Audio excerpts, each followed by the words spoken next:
communication style, Ryan Block.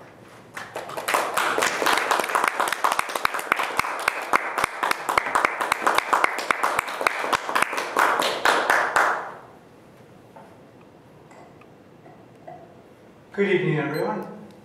Tonight I'm going to talk to you about the different communication styles, what communication style I am, and what impact you can have on others with your communication style. The first communication style is a direct communicator. A direct communicator gets directly to the point, doesn't like to spend much extra time talking, and wants to not speak very often and also not hear that much. A good example of this would be Detective Gibbs from NCIS. Some of the most common phrases Gibbs will use are, "What are you getting to, McGee?" Or, "What's your point, Denozo?" He only cares about the bottom line. He doesn't care how you reached your conclusion. He wants the bottom line, and that is all. The next communication style would be an initiative communicator. Those are communicators that like to talk a lot. So, for example, a good example of this would be Michael Scott from The Office. Michael Scott always has a story, and it's usually a pretty long one. But something would go like, it'd say, "Well, let me tell you about the time when I burned my foot on the Foreman grill." It's a long story, it takes a few minutes, but in the end he explains exactly why his foot was on that grill when it was on. The third communicative style would be the analytical communicator. The analytical communicator likes to talk in the form of graphs and figures. A good example of this communicator would be Sheldon from The Big Bang Theory. When prompted to play a game of rock, paper, scissors by his friend Raj, he said, "Did you know that if you're friends with the person you're playing with, you are 80% more likely to tie? Instead, I suggest we play rock, paper, scissors, Spock." As you can see, he is very analytical. He focuses purely on the statistics and not so much on what was actually trying to happen. The last communicative style would be a supportive communicator. A good example of a supportive communicator would be Raj from The Big Bang Theory. A supportive communicator is generally gentle, they're supportive, but also they would like support from you. And a key part of a supportive communicator is that they generally will not cause conflict in a group.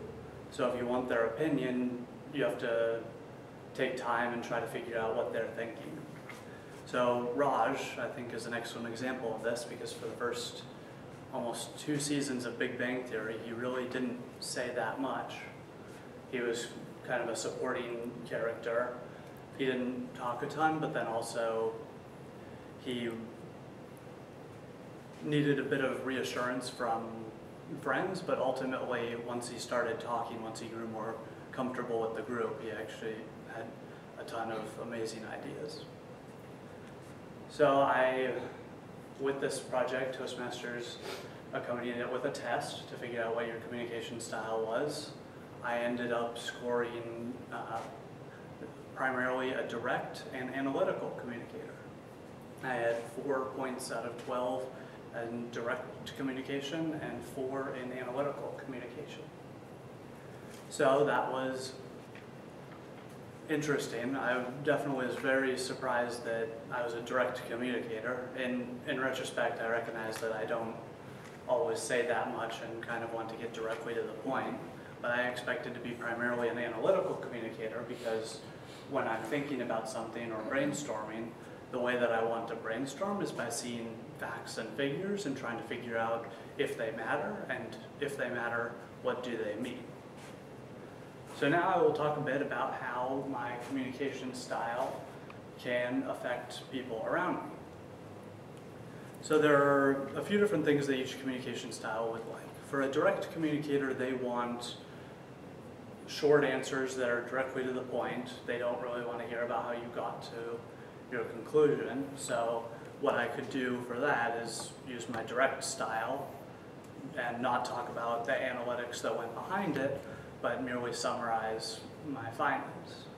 For an analytical communicator, that would also be fairly easy for me because I could create the graphs that I think are important, explain why they might want to see them, and then give them time to think about the graphs and whether they agree with my analysis. For a supportive communicator, I need to give them time if I want to hear their ideas, because they're not going to open the meeting with their ideas. They're going to wait and see what other people think. So what I could do is be less direct and try to figure out what they're thinking. And then once I figure out what they're thinking, go from there. And lastly, for initiative communicators, Toastmasters recommends that you spend the first few minutes with an initiative communicator just talking, not about anything related to the meeting. They recommend that you book extra time. So that's always something fun, is to talk at the very start of a meeting. And with an initiative communicator, you have to be prepared not to go directly into the topics. So those are things that I can do to work better with each type of communicator.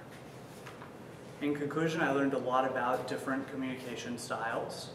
I thought that the project was very interesting because I got to focus on different ways that people communicate and different ways that I might be able to communicate both in Toastmasters, at work, and outside of Toastmasters.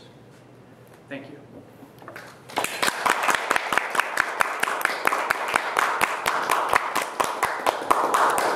Very good job. Ryan?